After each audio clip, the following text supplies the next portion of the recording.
El Clasico Barcelona versus Real Madrid is one of the biggest and fiercest rivalries in the world of football.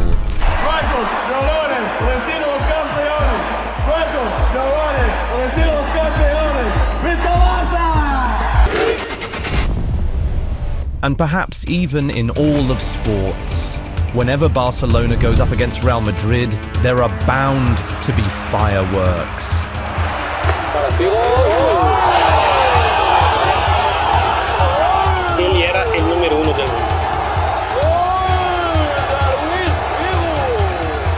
Those two seem to hate each other so much.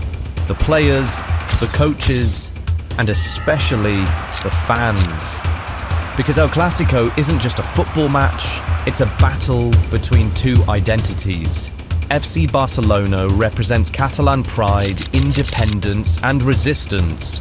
Real Madrid, on the other hand, has long symbolized Spanish power and central authority.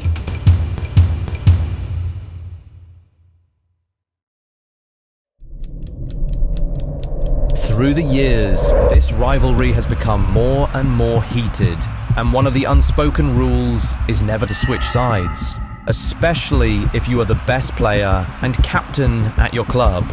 A certain Portuguese didn't seem to fully understand this rule, and that turned him into a villain for the rest of his life. You see, Luis Figo was one of the best players in the world in the 90s. He left Portugal and moved to Barcelona in 1995, and that was where he really became a truly world-class player. There, he played with the best players in the world, including Ronaldo, Rivaldo, and Patrick Kluivert. He rapidly grew to become one of Barcelona's best players, helping them win back-to-back La Liga titles, including the double of the league and the Copa del Rey in 1998. He also helped them win European trophies like the UEFA Cup Winners' Cup and the UEFA Super Cup in 1997. Figo was so loved in the dressing room and among the fan base that he became one of the captains of the club just a few years after joining, which was quite a big deal considering he was a foreign player and didn't come up from the academy. But everybody loved Figo, so it didn't matter. He even captained the team against Real Madrid in 2000.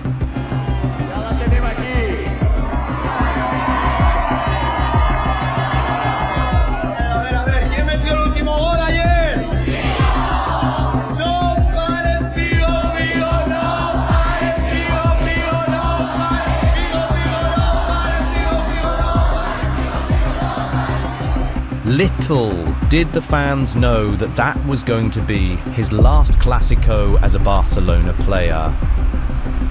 During those times, FC Barcelona was a club battling serious internal unrest. While success on the pitch brought trophies and glory, behind the scenes, the atmosphere was anything but stable. The presidency of Josep Luis Núñez, once seen as strong and visionary, had grown divisive.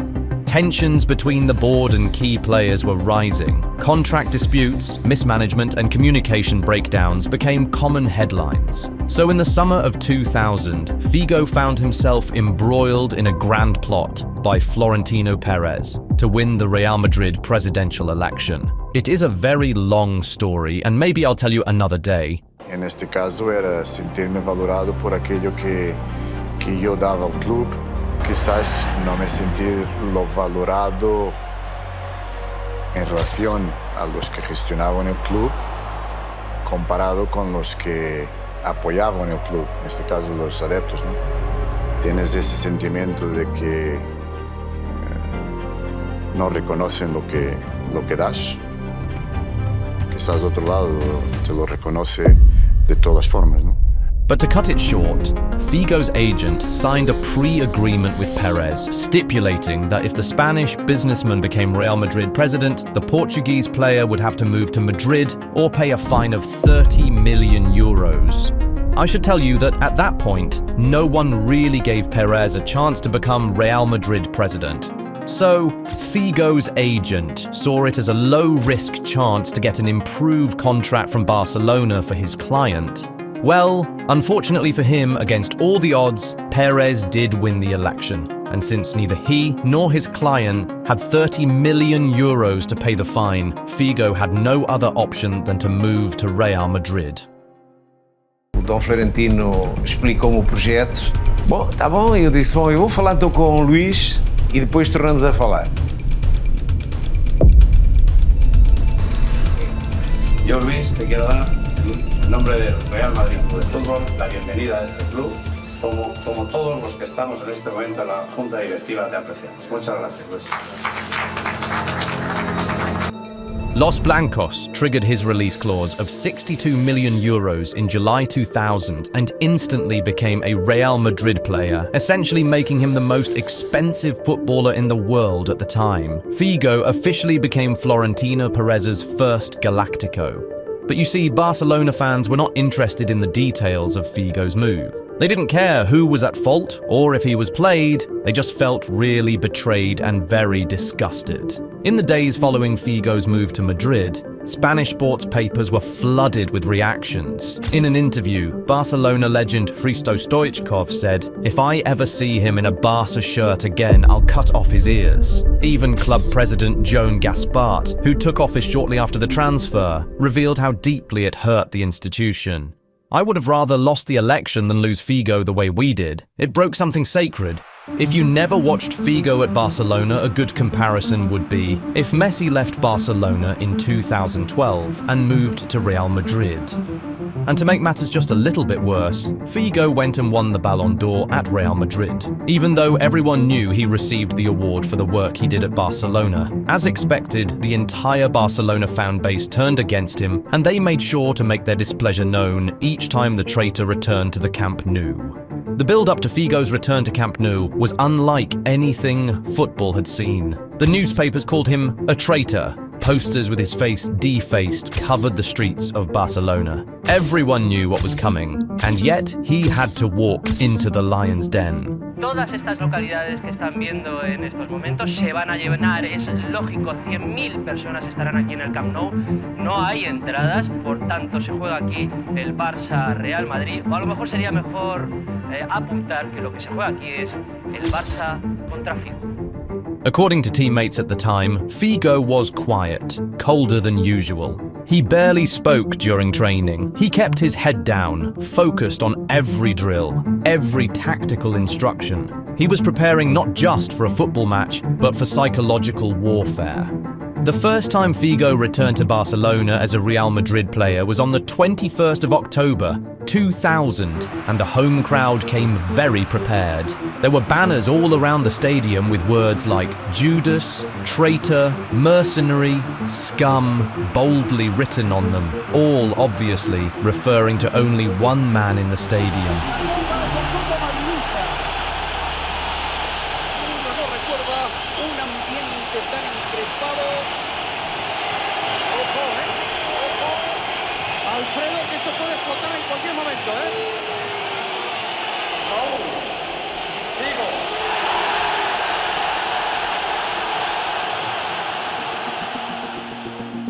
The stadium was already loud, but the noise hit unprecedented decibels once Figo came out of the tunnel. The noise was so loud that Figo himself had to put his fingers in his ears. You could tell that he was really shocked by what he was seeing and hearing, but it had only just begun. Imagine 98,000 people taunting you and calling you a traitor. I wonder how Figo managed to still play, but he did. Each time he got a touch of the ball, the noise in the stadium grew even more deafening. But it didn't stop him from dribbling, creating, and mesmerizing a team he once went to war for. I mean, this was the best player in the world after all. What did you expect? But you see, the home fans didn't just shout insults whenever Figo touched the ball, they also threw anything they could lay their hands on. Bottles, cigarette lighters, oranges, even mobile phones. Yes, fans were throwing their phones at Figo. That's how much they hated him. It was all so bad that Figo, who had become Real Madrid's designated corner kick taker, had avoided all the corners that day for fear of what the fans would do to him if he got that close to them. That game ended 2-0 in favour of Barcelona, and Florentino Perez blamed the loss on the atmosphere, saying it got to everyone. Now, if you think Figo's first return to Camp Nou as a Real Madrid player was bad, wait till you see his second visit. You see, everyone thought the Barcelona fans would have got everything off their chests the first time and things would go back to normal after then. But that wasn't the case. In fact, far from it. Figo returned to the Camp Nou for a second visit in November 2002, and the noise was still as deafening. More things were even thrown onto the pitch this time around. Beer cans, cigarette lighters, golf balls, coins, soda bottles, you name it. It was like the Barcelona fans came even more prepared than the last time. On this day, it was raining heavily at the Camp Nou, but that didn't deter the Barcelona fans who were there on a mission. In fact, the rain seemed to set the tone for what was about to be a very dramatic scene where the villain is being confronted by the crowd. This time around though, the villain decided to be brave. Despite how horrible his first return to a place he used to call home was, Figo decided that this time he won't run. So he made the decision to take all the corners and even throw-ins. And maybe it was all part of the attitude he brought into the game, but Figo made a bad challenge in the opening minutes and was shown a yellow card for it. That was definitely not how he hoped to start the match. Anyway, each time the new Real Madrid number 10 got close to the touchline, the noise in the stadium would go up and missiles would come down. The pitch was heavily guarded by police officers, but it did nothing to stop the craziness. Because of all this, it took Figo minutes to take just one corner in the first half. And the second half was much worse because this time he was now much closer to the Barcelona Ultras. But amidst all of this, Figo still managed to do his job as a good ambassador. At the time, he had an endorsement deal with Coca-Cola, so having seen a Coke bottle on the pitch, he picked it up slowly, as if he was filming a commercial. Well, I guess you could say that life threw him an empty Coca-Cola bottle and he made a decent advert out of it. But despite this moment of cheer from Figo, the Camp Nou was still very hostile towards him. It got so bad that at some point, Carles Puyol had to turn to his fans and beg them to stop. But despite how much they loved their defender and vice-captain, the Barcelona fans didn't listen even for a second. They continued to throw the craziest things you can think of onto the pitch. Amidst all this craziness, the camera panned to the stands to capture the look of the ultimate villain, Florentino Perez, who had a cigarette in his mouth and a smug smirk on his face, like he was enjoying the chaos he had created. Anyway, the referee soon had enough of everything and finally decided to step in. He suspended the game and instructed the players to go to the dressing room. The game was suspended for 16 minutes, and during this break was when we saw it. The cameraman started to pan around the pitch to show all the objects that had been thrown at Luis Figo when he came close to the corner flag. We saw cigarette lighters, beer cans, whiskey bottles, and then the most shocking image of all, a pig's head. How the person managed to smuggle that into the stadium, I have absolutely no idea. But that became a really defining image of the Clásico rivalry. It showed how the love and admiration for a player can quickly turn into hate and abhorrence the moment he switches sides. And it sort of sent a subtle message to players who might want to attempt such a move in the future. Anyway, the game eventually resumed after the break, and things calmed a little. Apparently, when the referee suspended the game, the Barcelona president Joan Gaspar immediately got up from his seat and went to have a word with the referee, pleading for the game not to be cancelled. He also sent word to the fans via the stadium announcer, asking that no more objects be thrown onto the pitch.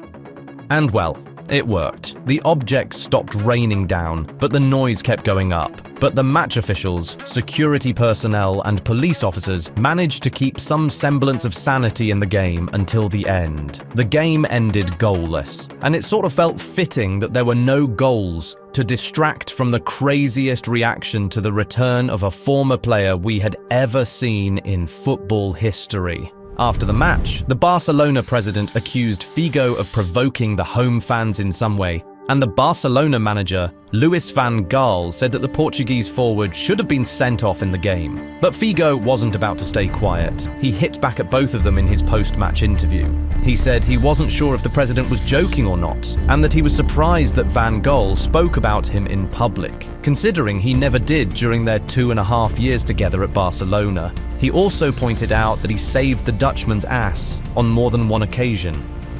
Well, Figo was already a tough guy, but it was obvious that that experience toughened him up even more. Figo's move became a warning. After that transfer, a silent wall went up between Barcelona and Real Madrid. The rivalry, already fierce, turned venomous. The idea of another direct transfer between the two clubs became almost unthinkable. No player wanted to face the kind of hatred Figo endured, and no club president wanted to be the one responsible for igniting that fire again.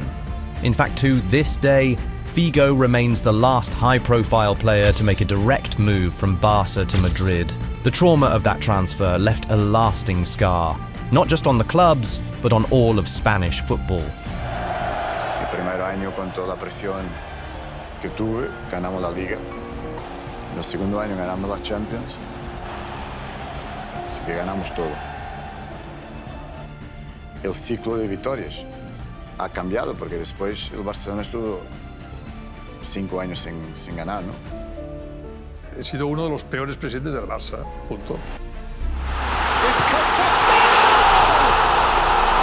Luis Figo brings Barcelona hearts all over again.